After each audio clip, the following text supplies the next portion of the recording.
Welcome to YouTubers and 4-plussers to Battle Report 20. This is the second game of Week 4 for the Dark Angels. The Dark Angels have 100 extra points from the tile bonus, and the Chaos Space Marines are going to have 50 extra bonus points for their manufacturing. It's time to cut the head off the snake. I have been under assault for the last couple weeks by the forces of chaos, so it's time to take out their command and control.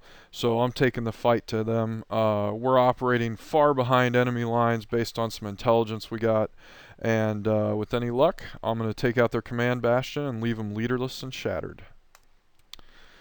We rolled the Crusade mission with Dawn of War deployment. I am still without a power station, so all the pre-game decisions were pretty much made by the Chaos player, Corey.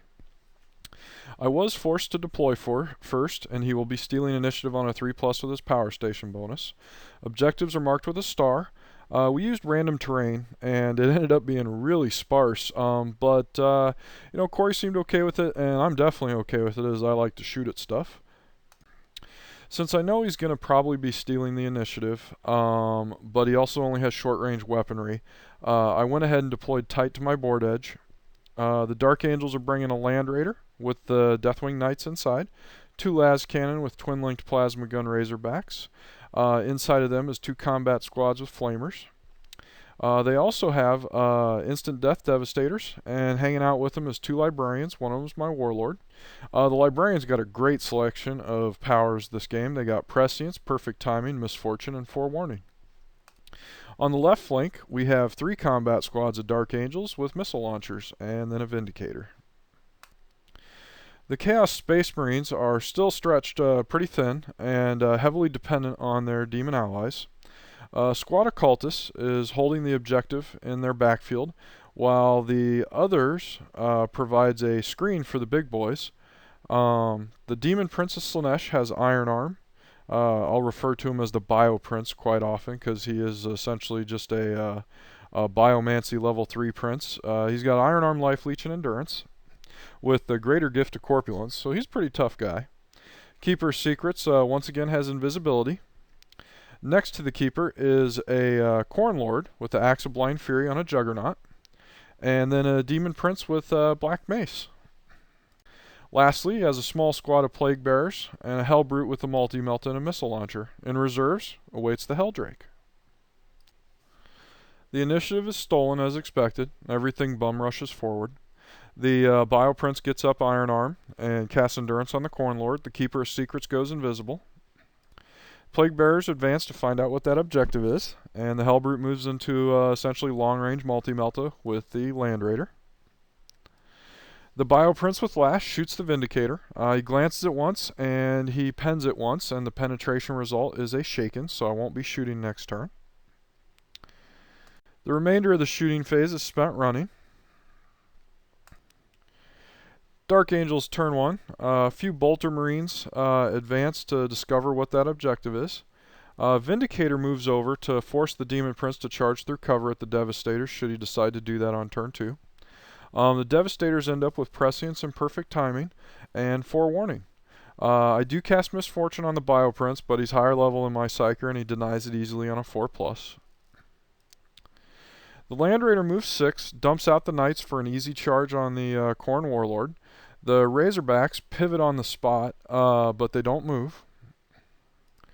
In the shooting phase, all the combat squads shoot at the Bio Prince, and they do manage to do a couple wounds, and he grounds himself out.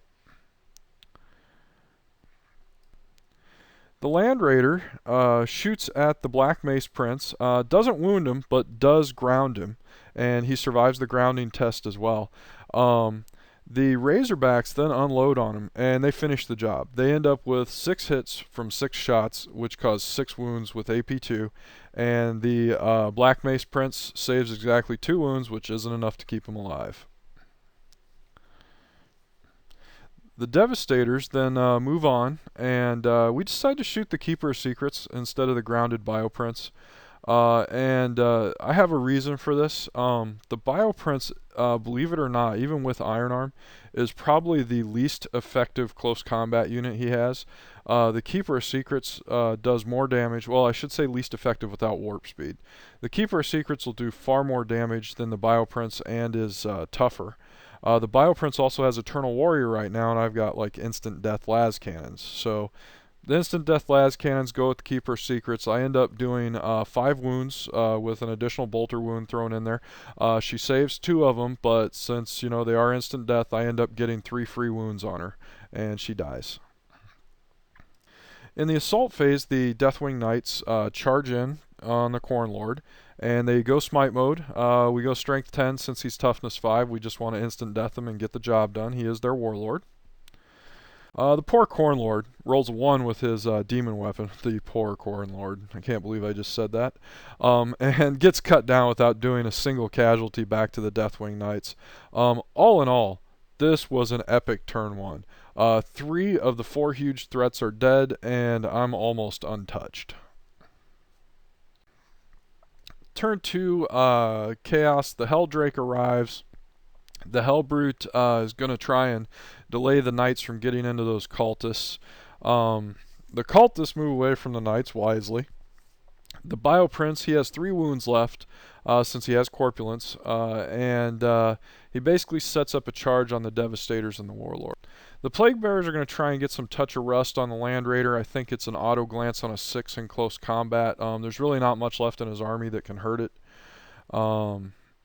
In the shooting phase, the Helldrake and the Prince combine to kill 4 Devastators, thanks to the 4 warning saves. In close combat, the Prince charges through the woods, so my Devastators are going to get to go first, and they all step up and stick crack grenades to him. And Prescience, combined with Preferred Enemy, thanks to that Librarian being there. No, I didn't get Preferred Enemy on this one. It's just Prescience.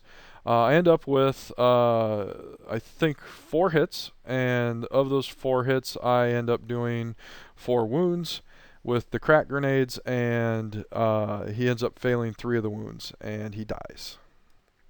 Sad Demon Prince.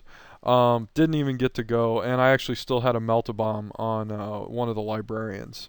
So, again, fantastic the way this game's going for me. The Hellbrute charges in. He does 2 wounds, and I roll double ones, so 2 Deathwing Knights die. But in return, he takes 2 glances. Dark Angels turn 2. We shuffle around a bit, stretch out to grab another objective. Vindicator goes ahead and advances. We're going to get a nice little red mist shot on the cultists with any luck. It's time to shoot at the Helldrake. Basically, the Land Raider and the 2 Razorbacks move over to get some shots on him. The Vindicator and the combat squads work over the cultists pretty good. They kill 8, leaving 2 alive. Tons of shooting at the Helldrake. Devastators, Razorbacks, Land Raider only manage a single penetrate, and it is an immobilized result, so he's got locked velocity, so there won't be any hovering for the rest of this game, but that's really not a bad result for the Helldrake, I don't think.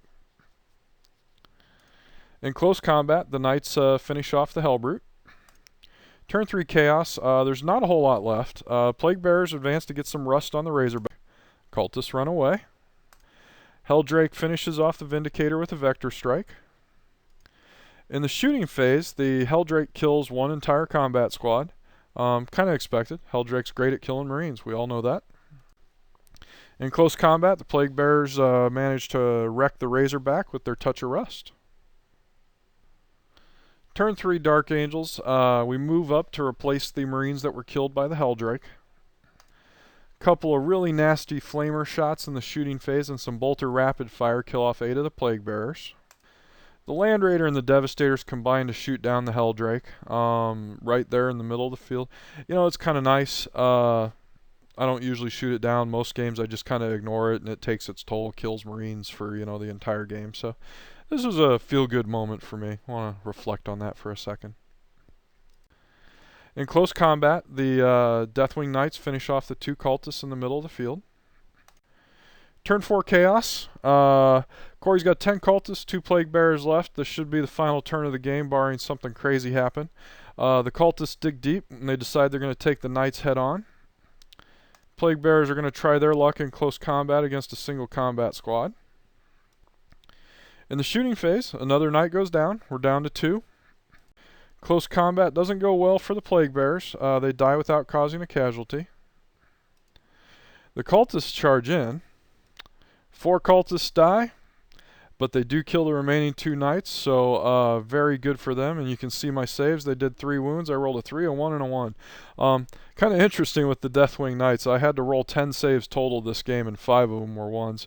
But, you know, that's kind of the case with Terminators. You either do really well, but, boy, each failed save is major, and the sooner they come in the game, the harder it is to recover.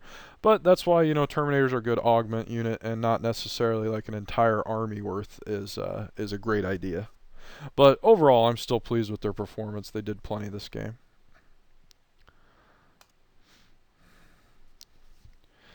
Turn 4, Dark Angels. It's time to go over the go after the last 6 cultists and basically just table Corey.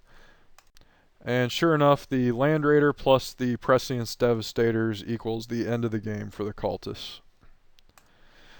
Sadly, after that awesome victory, I failed to accomplish my goal. We must have had some bad intel or something, because the site where we struck was just a comm relay. There was actually no command bastion to be found. The command and control must have been somewhere else. So no tile was seized. Battle goes on. Thanks, Corey, for a great game and a great attitude, as things just seem to go from bad to worse for you in this game. And thanks, everyone, for watching.